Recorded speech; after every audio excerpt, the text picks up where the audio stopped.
And in that section of our first reading today, we heard that although the suffering servant has faithfully labored for the Lord, it seems that all his labors are in vain. The suffering servant said, "Though I thought I had toiled in vain, and for nothing uselessly spent my strength." Ginagawa niya ang kalooban ng Diyos, nauubos ang kanyang lakas, ibinibigay niya ang kanyang buong sarili para sa kalooban ng Diyos, pero parang wala namang nangyayari, walang nagiging bunga, parang nabibigo siya sa kanyang ginagawa.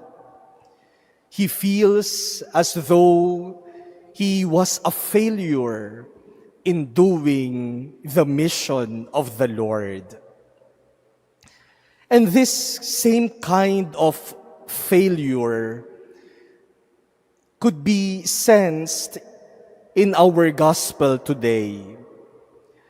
The context of our gospel today is the Last Supper of Jesus with his disciples. And in the context of the Last Supper, Jesus tells of the betrayal of Judas and the denial of Peter. Itatatwa siya ni Judas at itatanggi siya ni Pedro. Come to think of it, my dear brothers and sisters, these disciples followed Jesus for almost 3 years. They have heard everything that Jesus taught. They have seen everything that Jesus did. They have witnessed the life of Jesus, even the life that was not visible to many. They were privileged to know more deeply who Jesus is. And yet, everything seems to be in vain because they still betrayed and denied Jesus. They left Jesus alone. Kahit na narinig nila ang lahat ng turo ni Jesus, kahit na naging saksi sila sa lahat ng ginawa ni Jesus, parang walang epekto sa kanila, parang hindi nagbago, parang sa kanyang sariling mga alagad mismo, hindi nagtagumpay si Jesus.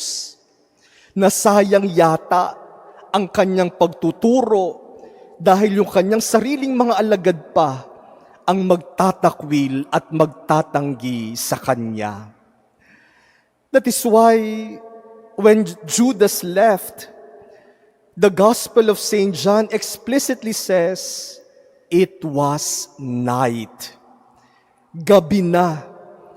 It was night not only because the sun had already set, it was night because of the betrayal that is about to happen.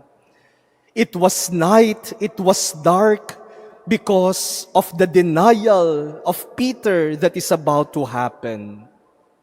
It was dark, it was night because of the abandonment of his friends who were eating at table with him that night. It was night even in the heart of Jesus because of sadness and sorrow of what will happen. My dear brothers and sisters, I am sure we have all experienced this kind of darkness. Lahat tayo nakaranas na ng ganitong pagkabigo. Those moments when we feel that even though we had given our best seems not yet enough. Ibinigay mo ng lahat, Ibinigay mo ang lahat ng iyong makakaya. Ginawa mo na ang lahat ng iyong magagawa. Pero parang wala pa ring nangyayari. Walang kabutihan at tagumpay na nangyayari. Maraming pagkakataon naranasan natin ito. We feel that all our efforts are in vain.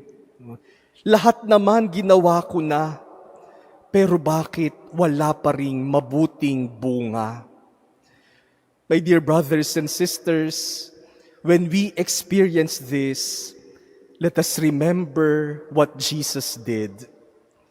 It was during that dark night that Jesus talked of God's glory.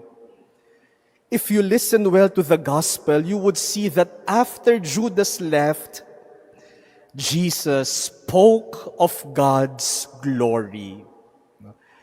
Nung umalis si Judas, pwedeng-pwede sanang sabihin ni Jesus, o umalis na ang taksil. Pwedeng-pwede sigurong sabihin ni Jesus ang paninisi kay Judas at sa kanyang mga alagad. But at that moment of darkness, Jesus spoke of the light of God's glory. At that moment when everything seems to be a failure, Jesus speaks of God's triumph and glory. My dear brothers and sisters, it is said that during the darkest night, the stars shine the brightest. Kapag madilim na madilim ang gabi, doon natin nakikita ang liwanag ng mga tala. And so if you are experiencing a long dark night, do not despair. Just be patient. Just wait. Because you might already be at the threshold of glory.